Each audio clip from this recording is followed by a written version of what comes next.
Journaliste avec Benoît Dutrisac par courriel. dutrisac@commercialcube.radio.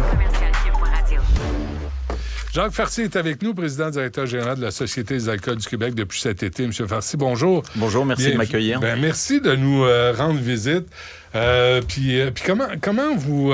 d'abord, avant qu'on chicane. Vous le savez, on va chicaner. Non, je ne le sais pas. Ah ben, je vous le dis, je vous l'annonce. Et vos communications auraient dû vous le dire. Va pas à Dutrisac. Parce que votre prédécesseur sortait pas. Catherine Dagenet, elle voulait parler à peu près aucun média. Fait qu'on l'apprécie que vous sortiez, puis que vous veniez de dire aux gens en public que la mauvaise nouvelle qu'on a apprise ce matin dans le journal. En fait, on publie aujourd'hui les résultats du premier trimestre. Et puis, effectivement, j'ai une annonce effectivement autre à faire, qui est le fait qu'on a décidé de revoir le rabais escalier dans la bannière dépôt. Et il y a deux éléments qui nous ont amenés à prendre cette décision. Le premier, c'est de se dire que on a été questionné sur le rabais escalier à la bannière dépôt et on s'est un peu posé la question de se dire est-ce qu'en 2023, on a besoin d'offrir 15% de rabais en permanence du 1er janvier au 31 décembre. Et la réponse qu'on a trouvée, c'est de se dire la bannière, elle a vraiment une utilité. On a besoin d'avoir cette bannière à rabais au Québec, et donc on y tient. Mais peut-être c'est pas absolument nécessaire aujourd'hui de donner 15% de remise. Donc on annonce qu'à partir du 5 novembre, donc je l'annonce aujourd'hui, mais ça n'entrera en vigueur que le 5 novembre, on va revoir le rabais à la baisse, 10% pour l'achat de 12 bouteilles. Puis je veux rappeler à tous les auditeurs que ces 12 bouteilles au choix, c'est pas forcément les 12 mêmes bouteilles. Donc 10% de remise pour l'achat de 12 bouteilles et 5% de remise pour l'achat d'une demi-caisse. Au lieu de 15 et 10. Au lieu de 15 et 10. Bon. Et ça, vous pensez économiser combien d'argent avec ça ou de récupérer combien? Avez-vous un montant en tête? Non, c'est toujours difficile à dire parce que ça va dépendre beaucoup de la réaction des clients. Donc, on va arrêter de boire, là, je vous avertis. Là. Écoutez, je vais laisser les clients choisir leur comportement. C'est pas à moi de dicter le comportement des clients. Mais il y a sans doute quelques millions de dollars en jeu dans ce mouvement-là. Mais vous annoncez ça, M. Farcy, là, mais vous avez aucune étude pour dire on va récupérer 11 millions à peu près si on coupe les rabais à la SAQ dépôt. En fait, c'est sûr que l'économie qu'on va faire, parce qu'il s'agit d'une économie, on l'a estimée. Donc on sait que, comme je vous disais, c'est de l'ordre de quelques millions. Maintenant, ça va aussi beaucoup dépendre du volume de vente à la dépôt. Et ça, pour le coup, ça appartient aux consommateurs. Ça n'appartient pas à nous, la SAQ. Je suis allé voir votre CV. Vous avez travaillé chez Black & Decker France, Procter & Gamble. Vous êtes dans le commerce, hein? Oui, détail. Oui. Au privé, là, vous retirez des rabais à vos clients. Ils vont faire quoi? Écoutez, j'ai la chance de travailler pour une entreprise qui s'appelle la SAQ, qui appartient à tous les Québécois. Mais restez sur ma question, là. Au privé, là, le client va faire quoi? Il va traverser la rue, puis il va aller là où il y a des rabais. C'est possible que les clients décident d'aller voir dans d'autres commerces ou dans d'autres alternatives. Mais pas là, vous venez de le dire, vous êtes un monopole. On est une société particulière, effectivement, au bénéfice de tous les Québécois. Mais néanmoins, la satisfaction client, c'est important pour nous. Et comme vous le savez... Mais on n'est pas satisfait, là, vous le savez. Là. Je me doute que c'est une... Puis je le redis, c'est pas une décision qui a été facile à prendre, mais je pense que c'est une décision qui est responsable par rapport à la situation à laquelle on fait face. Mais au même moment, puis peut-être au même moment, si vous voulez, on comprend que certains clients cherchent aussi des vins pas chers et qu'il y a une pression sur le budget discrétionnaire. Et au même moment, on annonce l'arrivée de 30 nouveaux produits qu'on appelle des petits prix chez nous, donc disponibles partout dans le réseau, pas juste chez Dépôt. Il y a des produits petits prix à Dépôt, mais l'annonce que je fais aujourd'hui de ces 30 nouveaux produits, c'est dans toutes les succursales de la SAQ à partir de fin octobre jusqu'à début janvier. Mais depuis janvier 2022, l'offre des vins à moins de 10 $ la bouteille. On parle de piquettes, là, en général. Là, non, ce sont des bons vins. C'est de la piquette. Non, ce sont des bons vins. A chuté de 44 %. Vous le boirez pas, ça, ce vin-là. Bien sûr. Je pourrais même, hors d'onde, vous faire quelques très bonnes recommandations. Non, allez-y. Je voudrais pas créer de Non, mais donc, précédent. vous dites aux gens, on coupe les rabais. Si vous alliez... Moi, j'y allais à la SAQ Dépôt. Il y avait un bon choix. Puis c'est un entrepôt. Tu passes, tu ramasses, tu s'en vas, puis c'est réglé. Puis je trouvais ça parfait. En plus, il y avait des rabais. On est déjà surtaxé au Québec, vous le savez. La bannière demeure. On souhaite continuer à accueillir les clients chez Dépôt. Vous nous coupez des rabais. T'sais, pour une fois, on avait des rabais. On n'a jamais de rabais à la SAQ. Vous dites que la SAQ veut répondre aux préoccupations de santé publique. Je vais vous suggérer une idée. Retirez donc tous vos drinks super sucrés qui s'adressent aux jeunes à la SAQ. Si vous voulez avoir un impact sur la santé publique, commencez donc par ça, au lieu de couper les rabais qu'on peut avoir.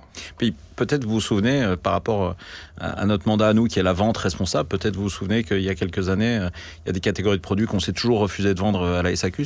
Les produits que vous citez, des produits très fortement sucrés, alcoolisés.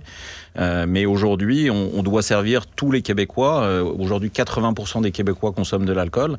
Certains achètent juste une bouteille parce qu'ils ont de la visite à Noël. D'autres sont des passionnés connaisseurs, vraiment des gens qui sont capables d'investir des grandes sommes d'argent. Notre métier à nous, à la SAQ, c'est d'essayer de répondre à tous ces besoins-là. Oui, mais c'est ça. Venez pas dire que c'est par préoccupation de santé publique que vous coupez les rabais à la SAQ des pauvres. Vous pouvez pas parler des deux côtés de la bouche. Retirez les drinks au gin, les gin tonic déjà préparés, tous les Bloody Mary, Bloody Caesar. Bloody Mary, c'est sans alcool. Les Bloody Caesar que vous mettez à la caisse et qui s'adressent aux jeunes, vous le savez. Mais ces produits-là, ils répondent à un besoin et ils sont, je dirais, disponibles à la SAQ de la même manière qu'on va mettre à disposition des vins, des spiritueux, de la bière, des champagnes, des mousseux, bref.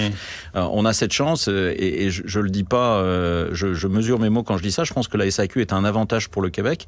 Vous entendez sans doute à mon accent que j'ai des origines... Ah, je l'avais pas remarqué. Non, vous aviez pas remarqué. Ah, donc, non, je suis français d'origine, mais j'ai aussi le plaisir d'être canadien depuis 2016, au Québec depuis 2010. Et je peux vous garantir que je n'ai jamais vu aucune autre zone au monde, surtout pas en France, où un détaillant est capable d'offrir une offre aussi large au bénéfice de la population. Mais je laisse aller l'infopub, M. Farcy, c'est correct, mais en même temps, il y a eu une orgie d'augmentation de salaire. Vous, le premier, là, une orgie. Les patrons de la SAQ, là, c'est à coût de 100 000, 150 000. Catherine Dagenet est partie avec une prime une allocation de transition de 450. Qu'est-ce qu'on doit à cette femme-là? On lui a offert une job toute sa vie, bien payée, bien traitée, puis en plus, il faut lui donner un 450 000. C'est indécent. Les augmentations de salaire que vous avez obtenues, M. Farcy, et tous les grands patrons de la SAQ, c'est indécent. Pourquoi vous ne commencez pas par couper là-dedans avant de couper dans les rabais pour les clients? Alors, je voudrais... repréciser l'excellent travail. Vous l'avez dit que ça irait mal. Là. Non, pas du tout. Je comprends que vous pouvez avoir votre opinion, puis je la respecte tout à fait. Je voudrais juste saluer l'excellent travail qu'a fait Catherine Dagenet à la tête de la SAQ. C'est une personne qui a... Non, elle sortait pas dans les médias, elle se justifiait pas. Moi, je suis pas d'accord avec vous. Je vous laisse votre opinion, j'ai la mienne. Je pense que Catherine Dagenet a fait un excellent travail à la SAQ.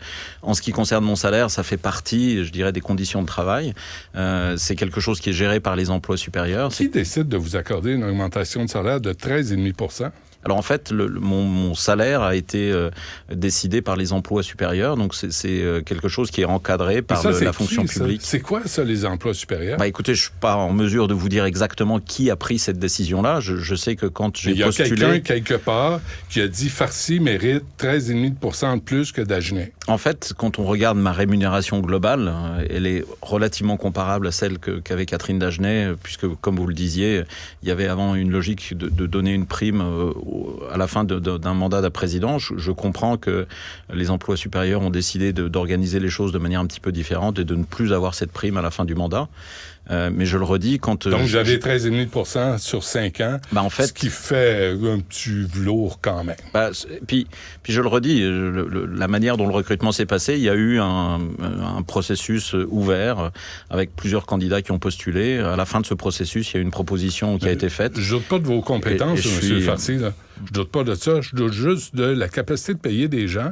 Puis c'est facile de toujours couper. Puis vous avez augmenté les prix sans arrêt depuis plusieurs années à la SAQ. Vous êtes un monopole. Vous vous donnez des primes de rendement. Vous êtes un monopole. Comment pouvez-vous échouer? En fait, dans les bonnes années, on est content d'accompagner les bonnes années. Dans les années un petit peu plus difficiles, puis on a communiqué nos résultats du premier trimestre. Vous l'avez vu, les résultats sont un petit peu plus difficiles cette année. On doit gérer. Ma mission à moi, avec toutes les équipes de la SAQ, c'est de gérer le bien public au meilleur des intérêts des Québécois en général. Mais même pendant les mauvaises années, vous obtenez une prime de rendement. Écoutez, la prime de rendement, on verra à la fin de l'année où on sera rendu dans nos résultats. La prime, elle est liée, ou la partie variable de notre rémunération, elle est liée à des critères qui sont des critères objectifs. On verra si oui ou non on est capable d'atteindre ces critères. Quand est-ce que vous les atteignez pas? Quand est-ce qu'il y a eu récemment à la SAQ, il n'y a pas de prime de rendement cette année? Comme vous le dites, Il y en a tout le temps, M. Farcy. Les 10 dernières années ont été plutôt des années fastes pour la SAQ. Donc la partie variable a été versée ces dernières années en fonction des résultats atteints. Ce qui va venir cette année, bon, écoutez, je vous donne rendez-vous à la fin de l'année fiscale. Ça me fera plaisir d'en reparler avec vous une fois qu'on aura les résultats finaux. M. Farcy, on s'entend-tu que quand tu es à la tête d'un monopole, c'est bien, bien difficile de ne pas réussir ton année. Puis si tu ne réussis pas ton année en situation de monopole, tu ne devrais pas travailler là. Écoutez, je ne crois pas que la situation particulière dans laquelle on est garantit quoi que ce soit en termes de performance, en termes de résultats. Je le sais, les équipes de la SAQ travaillent fort. Moi, j'arrive depuis quelques mois. Je ne ménage pas mes efforts non plus pour essayer de bien me mettre au service du Québec.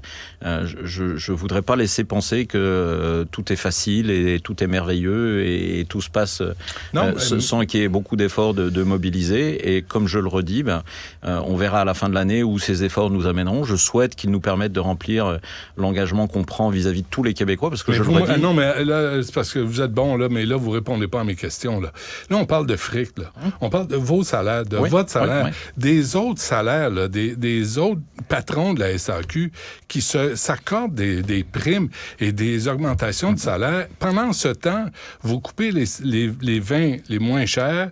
Pendant ce temps, vous augmentez les prix de l'alcool. Pendant ce temps, vous coupez les rabais aux clients. À un moment donné, moi, comme citoyen, comme client, comme contribuable, je me dis, c'est assez, là. C'est assez. C'est une orgie à la SAQ, puis vous êtes redevable de rien ni personne. On est redevable de nos résultats. Nos résultats sont publics, publiés. Vous êtes un monopole, sacramouille. Comment vous pouvez échouer? Oui, mais Où est-ce que vous voulez que j'achète ma piquette, moi, à part chez le dépanneur, moi, être malade? Je le redis, il y a beaucoup d'autres endroits aujourd'hui où vous pouvez acheter de l'alcool au Québec. La moitié du marché de l'alcool, c'est pas les vins, les spiritueux, c'est la bière. On peut même pas importer de l'alcool au Québec, tu sais. Alors, on peut rien faire. Fait que vous êtes un monopole. Oui, on a une situation. Vous comprenez que les gens regardent ça, là, les gens qui suivent moindrement la façon que la SAC est gérée, puis ils roulent des yeux. Écoutez, on est effectivement dans une situation où on est les seuls à importer du vin au Québec. On n'est pas les seuls à vendre de l'alcool au Québec. Je le redis, la moitié du marché de l'alcool est en vente, je dirais, ailleurs qu'à la SAQ. C'est quand la dernière fois vous avez acheté une bouteille de vin dans un dépanneur? Écoutez, je le redis. C'est ma vérité, là. Jamais. Non, pas jamais, du tout. Pas du tout. Moi, jamais. Pas du tout. Puis je crois qu'il y a des bons vins partout pour répondre à des attentes différentes. Donc, je le redis, le travail que font les équipes de la SAQ est un travail de qualité qui mérite une rémunération. Les augmentations existent tous les ans, comme partout au Québec. Et on pose les gestes nécessaires pour être capable de remplir notre mission. Mais vous comprenez que là, il y a les enseignantes qui veulent une meilleure rémunération, les infirmières au Québec. Et pendant ce temps-là, la SAQ, vous autres, les patrons, vous offrez des primes de rendement, des régimes de retraite, des augmentations de salaire, à plus savoir quoi en faire, des allocations de transition à 450 000 $. Puis nous, il faut qu'on se dise, vous faites un excellent travail. Non, je ne vous demande pas de dire qu'on fait un excellent travail. Je veux juste préciser que les salaires sont définis, les augmentations existent comme partout ailleurs. Elles ne sont pas plus élevées que partout ailleurs. Mon salaire, puisque c'est de ça qu'on parlait, a été décidé au moment où je suis entré en poste. Ça fait partie de l'offre globale. Mais 13,5 % par année, c'est bon, là? On s'entend-tu? Écoutez, je ferai pleurer personne sur mon salaire, évidemment. Je suis, c'est ça, pas moi. Je suis évidemment très bien payé. Et donc, ça fait partie, une fois de plus, de l'offre qui m'a été faite. Êtes-vous sûr de votre décision, là?